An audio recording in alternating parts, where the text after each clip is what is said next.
في الفيديو اللي فات لما اعترضت على موضوع التمكين، ان البنت بقى بعد جوازها الحضانه بتاعتها بقت طول العمر، فالتمكين بعد كده هيفضل لغايه ما هي تتجوز، ولو البنت ما اتجوزتش خلاص كده التمكين هيفضل لغايه ما البنت تتجوز يعني.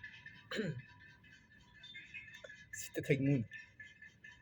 لا ده مش هيجموني، ده كان الهجوم حاجه ايه على كل المنصات.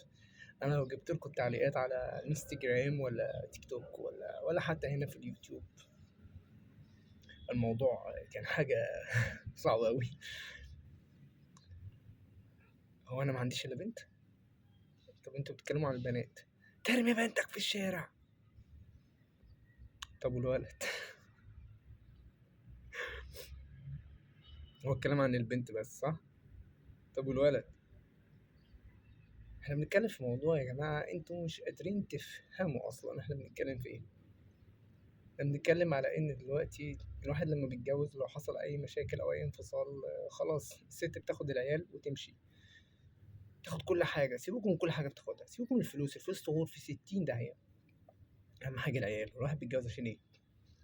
بيتجوز عشان يعمل أسرة. فأنا لما أعمل أسرة وأعمل عيال، أخلف ولدين وبنتين ولا ولد وبنت، وبعدين يتاخدوا مني ما أشوفهمش طول العمر، أتحرم منهم، وبعدين يجوا يعدلوا القانون ويقول خلاص كده عيالي هيرجعوا لحضني، أبص ألاقي يقول لك الحضانة الولد هتفضل 15 سنة والبنت حتى تتزوج. نهار أسود، انتوا عملتوا إيه؟ والتمكين بقى كده يعني الواحد يترمي من شقته في الشارع طول عمره، ومطالب إن هو يدفع فلوس، أكوام فلوس مش عارف يجيبها أصلا. تمام. الشقة دي لو معاه هو ممكن يبيعها. ممكن يبيعها ويصرف على القضايا ويصرف على على المطلوب منه. طب الشقة مش معاه، محلتوش حاجة، هيصرف على القضايا منين أصلا؟ هو يتسجن. فبالتالي ما عادش في نفقات أصلا، يعني انتوا كده كده خلاص خدتوا كل حاجة واتسجنوا، وبعد كده مش هتلاقوا حاجة تاخدوها أصلا. ليه؟ علشان انتوا أخدتوا الشقة. لا انتوا عارفين تبيعوا الشقة ولا هو عارف يبيع الشقة، يعني انت مش من حقك تبيع الشقة، انت تمكنتي فيه منها علشان خاطر العيال فقط. تمام. مش من حقك ما تقدريش تبيعيها. وهو دلوقتي ما عادش يقدر يبيعها علشان يصرف عليكي وعلى عيالك وعلى القضايا. يعني انتوا كده قانون مدمر من كل النواحي. إيه، كده كده هو هياخد الشقة مش بمزاج، هو هياخدها غصب عنك. بعد عمر هو كده كده هياخدها بتاعته. اللي انتوا عمالين تتنططوا وتقولوا ياخدوا الشقة ازاي، هو كده كده هياخدها. اي نعم مش النهارده، هياخدها بكرة. بس هو النهارده كان في ايديه يبيع الشقة، يصرف على القضايا، يصرف على العيال، يدفع نفقات، يدفع. مفيش، خلاص ما عادش في ايديه.